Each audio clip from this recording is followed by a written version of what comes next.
be a lot of confusion about pH, GH and KH. Most people tend to have their head around pH.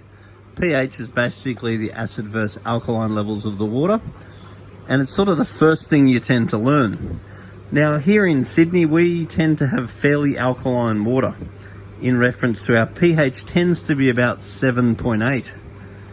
Now there's various things that we can do to lower our pH, such as things like driftwood. They're going to help reduce the pH, and there are various acid products that we can use to lower the pH. Then the low surface agitation of these tanks is probably going to contribute to that as well. The amount of good bacteria growing in the filter are all going to release acids, which are also going to contribute to that. So pH is something that most people understand, and it's very easy to get your head around. Here in Sydney, if you want your pH to go up, the easiest thing is just do a water change. If you want a pH to go down, then you either use some of the pH products that make the water go down, or add driftwood and stuff like that. That's going to release tannins and reduce your pH, and ultimately you could use CO2 to make your pH go down.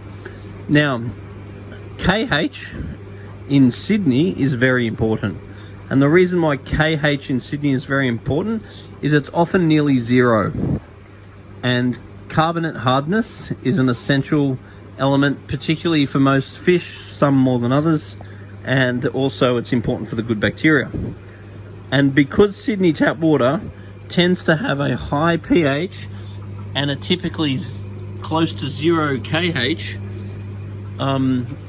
the addition of any pH down products or anything that makes the pH go down is going to compromise the KH and often make it go to 0. So in Sydney, if you were going to check one thing, you'd be checking the KH, because you can assume the pH, especially with regular water changes, and KH is a major issue. For these sorts of fish, as long as your KH does not hit 0, you're pretty much okay. But for any of the harder water fish, you really want your KH up closer to something like 8. For the softer water fish, then as long as it's not 0. And if it is 0 over a long period of time, you can expect to have problems. So don't let it be 0. Now the other one is GH. So you'd be using a KH buffer to improve KH, whereas the GH you're usually using like a GH salt mix. And there's lots of products on the market that'll raise the GH. So typically for most freshwater tanks, there are 3 things that I'll add to the water when I do a water change. One is water ager, and that's to take out your chlorine and so forth. Second is a KH buffer.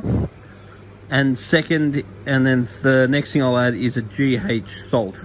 So that'll come with salt, trace elements, minerals and various things. And you can get different ones from different environments. And all these tests are super simple and super quick to do. So even if you just test the water once a month, it'll really give you a guide on what you're doing.